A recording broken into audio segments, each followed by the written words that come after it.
So I'm here this morning with Reid, Managing Director of Speaking Lives. And tell us a little bit about Speaking Lives and how it all works. We speak to people about their lives and produce an individual's digital audio recording of either a part of their life story or a picture of a longer part of their life. And how does that relate to family history?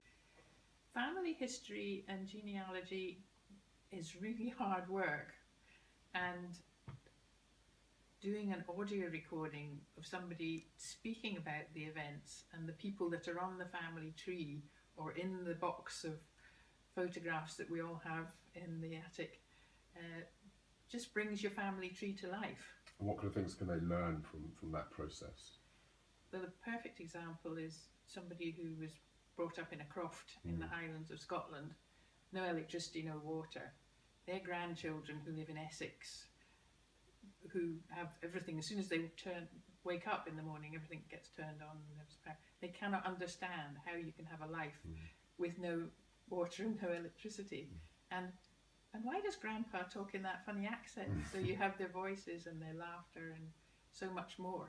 And it doesn't matter if they get it wrong, because then that's a point of conversation. And didn't you, you spoke to someone who was in a prisoner of war camp sort of story? A lady, that was all she wanted to speak about. She said the family knows all about the genealogy side of things.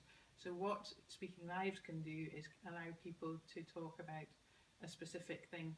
And her father had been a missionary in China, and they were captured by the Japanese, and as a child she was in a prisoner of war camp. And so someone who's looking perhaps to try this as part of their family history research, what kind of advice would you give them? What's a good question to start off an interview? It's best to start with something really simple.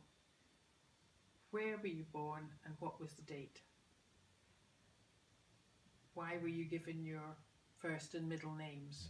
Yes, it's a conversation, but you have to use open questions so that they open up about it. So who, when, what, why, where. And my favourite question is, who was your first crush? So James, who was your first crush?